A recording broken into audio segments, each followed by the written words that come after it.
ମା ବୁଢ଼ାକେନ୍ଦୁ ପୀଠରେ ଆମ ଆଦମୀ ପାର୍ଟିର ବନ୍ଧୁ ମିଳନ ଉତ୍ସବ। ଗଞ୍ଜାମ ଆଜି ଅର୍ଥାତ୍ 15 ମାର୍ଚ୍ଚ 2026 ରବିବାର ଦିନ ମା ବୁଢ଼ାକେନ୍ଦୁ ପୀଠରେ ଆମ ଆଦମୀ ପାର୍ଟିର ସୋରଡ଼ା ବିଧାନସଭା ନିର୍ବାଚନ ମଣ୍ଡଳୀର ବନ୍ଧୁ ମିଳନ କାର୍ଯ୍ୟକ୍ରମ ଅନୁଷ୍ଠିତ ହୋଇଯାଇଛି। କାର୍ଯ୍ୟକ୍ରମରେ ମୁଖ୍ୟ ଅତିଥି ରୂପେ ସୁଭାଷ ରାଉତ ଯୋଗ ଦେଇଥିଲେ। ସୋରଡ଼ା ବିଧାନସଭାର ମଣ୍ଡଳୀର ସଭାପତି ରଞ୍ଜିତ କୁମାର ତ୍ରିପାଠୀଙ୍କ ନେତୃତ୍ୱରେ ମା ବୁଢ଼ାକେନ୍ଦୁ ପୀଠରେ ଏକ ବନ୍ଧୁ ମିଳନ ଉତ୍ସବ ଅନୁଷ୍ଠିତ ହୋଇଯାଇଛି।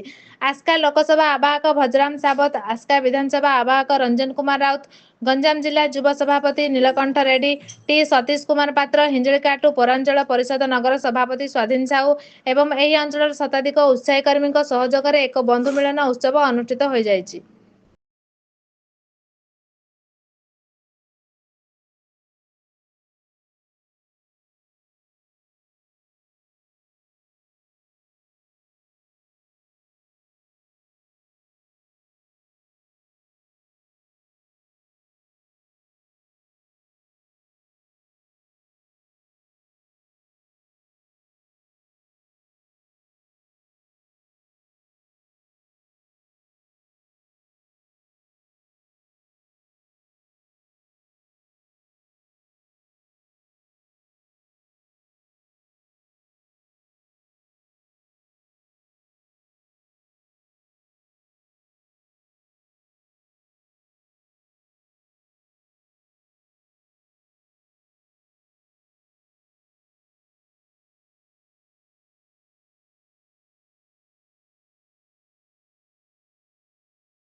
আজি কেন্দ্ରରେ কেজରିୱାଲ ନେତୃତ୍ୱ,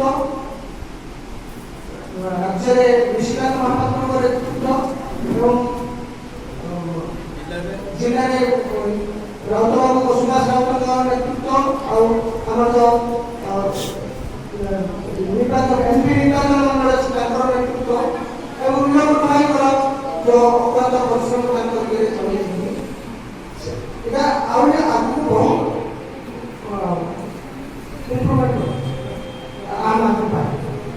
ଆଜି ସରକାରଙ୍କ ଭୋଟ ପାଇଁ ପଳେଇଲେ କ'ଣ ହେଇଗଲା ସବୁ ସରକାର କଲେ। ସରକାରଙ୍କର ବହୁତ ବିଫଳତା ରହିଛି। ଆମେ ଦେଖିବା ଜନଶୁଣାଇ ଠିକ ଭାବେ ସେମାନେ ଅଭିଯୋଗ ନିଷ୍ପତ୍ତି କରୁନାହାନ୍ତି।